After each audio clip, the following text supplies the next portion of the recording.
सुगस एक तरफ 126% का टैरिफ इंपोज होता है सोलर मॉड्यूल्स के ऊपर। दूसरी तरफ मार्केट क्रैश भी हो जाता है आज अच्छी ओपनिंग के बावजूद भी। और तीसरी तरफ आपको हिंदुस्तान कॉपर पर दिख रही है तेजी, एक तरफा तेजी हिंदुस्तान कॉपर पर दिख रही है। ऑल दो अगर आप टॉप लेवल से देखोगे रिसेंट जो हाइस थे वहां से ऑलरेडी बड़ी गिरावट आ चुकी है और ये छोटी सी रिकवरी यहां पर बनी है उन इन्वेस्टर्स के लिए जिन्होंने टॉप पर बाइंग करी है। लेकिन जो ऑलरेडी बॉटम पर बाइंग करके बैठे उनके लिए आज एक अच्छा मोमेंटम बना है हिंदुस्तान कॉपर में। इसके पीछे दो रीजन है, तो वीडियो को बहुत ध्यान से देखना, एक प्यारा सा सब्सक्राइब जरूर करते जाना। I am NISM 7 certified. पहला रीजन आपके पास में आता है ये वाला, कॉपर रेंज 1190 क्रॉस करना जरूरी है।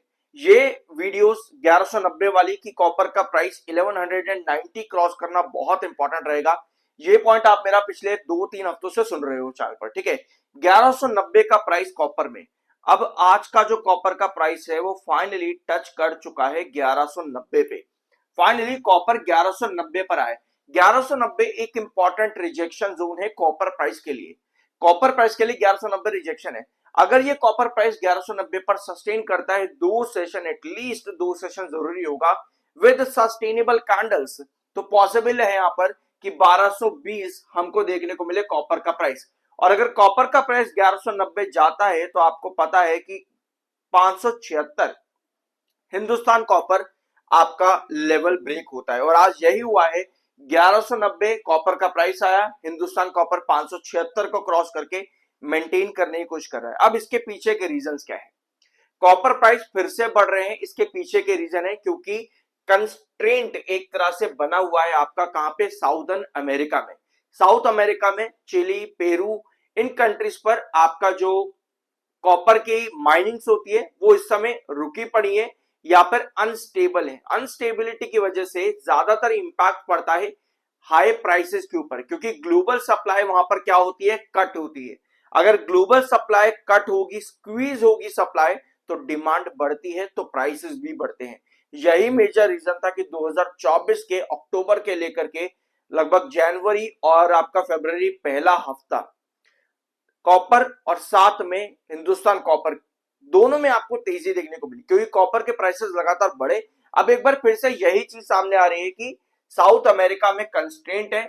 चाइना ऑलरेडी अभी भी यहां पर रिस्ट्रिक्ट हो रखा है परचेजिंग के मामले में, तो इस वजह से एक बार फिर से रिन्यूड परचेजिंग देखने को मिल रही है आपके कॉपर के अंदर, जिसकी वजह से प्राइसेस वापस से इंक्रीज हो रहे हैं, क्योंकि डिमांड इस समय इलेक्ट्रिक व्हीकल्स में पावर ग्रिड इंफ्रास्ट्रक्चर पर बनी हुई है। लोअर यूएस टैरिफ्स यहां पर है और चाइनीज गुड्स भी लगातार आपको बनते देखने को मिल रहा है। ये दो ऑप्टिमिज्म और कॉपर के प्राइसेस को बढ़ा रहे हैं यहाँ पे, जो कि अच्छी बात है और इसका इंपैक्ट हिंदुस्तान कॉपर पर देखने को मिल रहा है। अब इन सब चीजों का फायदा हिंदुस्तान कॉपर के प्रॉफिट्स पर भी देखने को मिला था Q3 में। ऑल दो प्राइसेस स्टिल स्टेबल है, तो क्या इसका इंपैक्ट हमको Q4 पर भी देखने को मिल सकता है? अगर आप Q4 का प्री एनालिसिस चाहते हो, बहुत जल्दी होगा वैसे तो मैं समझ रहा हूं, क्योंकि अभी मार्च भी नहीं आया है, बट स्टिल अगर आप Q4 का प्री एनालिसिस चाहते हो तो कमेंट बॉक्स में प्री लिख देना। मैं आपके साथ नेक्स्ट वीडियो बहुत जल्द लेकर के आऊंगा। हिंदुस्तान कॉपर के Q4 के रिजल्ट्स क्या देखने को मिल सकते हैं पॉसिबिलिटी के साथ में। ऑल्दो Q3 कंपनी का बहुत बढ़िया प्रॉफिट ग्रोथ परसेंटेज पर था और रिवेन्यू ग्रोथ परसेंटेज भी कंपनी का काफी बढ़िया था। अब प्राइसेस बढ़ते हैं तो कंपनी को इसका इंपैक्ट आगे भी देखने को मिल सकता है। ऑल्दो 576 को क्रॉस किया है क्योंकि ये रिजेक्शन है, तो बायर भी आपके पास और सेलर भी दोनों का यहां पर जो है एक तरह से टसल बना हुआ है कि बायर ज्यादा बनेंगे या सेलर ज्यादा बनेंगे। अभी भी लॉन्ग टर्म ASM1 में हिंदुस्तान कॉपर टेक्निकली न्यूट्रल है, 51.9 का MFI है, 48.3 का आपका RSI है। अब आते हैं आपके हिंदुस्तान कॉपर के चार्ट पर। सब्सक्राइब कर देना अगर अभी तक नहीं किया है तो। ये है हिंदुस्तान कॉपर का चार्ट और 576 का ये आपका रिजेक्शन। अभी इस समय 576 के ऊपर स्टॉक बना हुआ है लगातार। ये जो डायगोनल आप यहाँ पर देख रहे हो ना, अभी मैं आपको बताता हूँ कि ये डायगोनल तरीके से बताता हूँ क्या होती है, क्योंकि आपका एक कमेंट है एक व्यूअर का कि भाई क्या डायगोनल बना करके रखा है, ये बता कि गिरेगा या बढ़ेगा। मैं अभी आपको बताता हूँ, चिंता मत करना, ठीक है, बड़े ही प्यार से बताऊंगा। जितना गुस्से में आपको कमेंट है उससे प्यार से बताऊंगा। 576 आपका रिजेक्शन लगातार बना हुआ था और ये डायगोनल पर भी रिजेक्शन था। लगातार पिछले एक हफ्ते से ज्यादा के सेशन स्टॉक ने 576 पर रिजेक्शन फेस किया है, आज डायगोनल को भी क्रॉस किया है, जो कि अच्छी चीज है। बट एक पॉइंट हमेशा नोट करना कि जब भी आपका डायगोनल क्रॉस करता है, जैसे 576 भी क्रॉस करा, उसके बाद में ही आपका एक और रिजेक्शन पॉइंट आता है, जो कि बनता है अराउंड 590 के पास में, 590 के पास बनता है आपका नया रिजेक्शन। 576 और 590, ये दो आपके रिजेक्शन में कंसोलिडेटिंग जोन है, यानी कि एटलीस्ट 2 सेशन टिकना जरूरी रहेगा इस प्राइसेस के बीच में हिंदुस्तान कॉपर का, ताकि आप वापस से ब्रेकआउट की तरफ जा सके। क्योंकि कभी भी क्या होता है ना, आपका एक डायगोनल जैसे यहां पर भी सस्टेन करा, ब्रेकआउट देने की कोशिश कर रहा था यहां पर भी 500 आपके डायगोनल के ऊपर, लेकिन अगले ही सेशन में रिजेक्शन आ गया। अब आओ आप इसके ब्लैंक स्क्रीन पर, कोई एक डायगोनल आपके पास में है और आपके पास एक हॉरिजॉन्टल का रिजेक्शन है, जैसे दो ट्रेंड हम बनाएंगे 590 और 576, 590 और 576 का। ठीक है, आपके स्टॉक ने क्या किया, एक ना कैंडल ड्रॉ कर दी, बढ़िया सी, बड़ी ही प्यारी सी, कुछ इस तरीके की। ठीक है, जिसमें आपकी बॉडी भी अच्छी खासी है, आपके पास टेल्स दोनों तरफ ही अच्छी दिख रही है, कैंडल अच्छी दिख रही होती है इस तरीके से।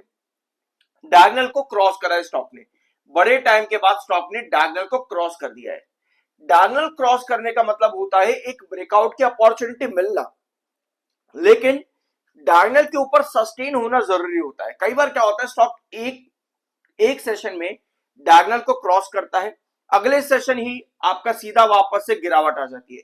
जब भी आपको इस तरह की पोजीशन नजर आए, इसका मतलब यह है कि डायगोनल के ऊपर ब्रेकआउट सस्टेन नहीं कर रहा, मतलब कि यहां से गिरावट बड़ी आने वाली है। ठीक है, आप कभी भी ये नहीं कह सकते कि भाई एक ब्रेकआउट मिला तो अब यहां से बहुत बड़ा चलेगा। डायगोनल पैटर्न इसलिए मैं आपको समझाता हूं सबसे ज्यादा, क्योंकि ये बहुत इंपॉर्टेंट है लॉन्ग टर्म ट्रेंड के लिए। ये आपको बताता है कि यहां से गिरावट आएगी या तेजी आएगी। सस्टेनेबिलिटी, जब भी कोई डायगोनल को क्रॉस करता है कोई स्टॉक एक सेशन के अंदर, उसके अगले सेशन में आपका एक बन जाता है कंसोलिडेशन जोन, जैसे 590 और 576। उस कंसोलिडेशन जोन के ऊपर आपकी स्टेबल कैंडल बनना जरूरी होता है। अगर वो नहीं बनती तो अगले ही सेशन आपको कुछ इस तरह की पोजीशन दिखती है, जो मैंने अभी आपको यहां पर पहले बताया, ये वाली, जहां पर पता लगता है कि डायगोनल पैटर्न वापस से नीचे आए, इसका मतलब भाई अब यहां पर गिरेगा, मतलब यहां से गिरावट आने वाली है बड़ी।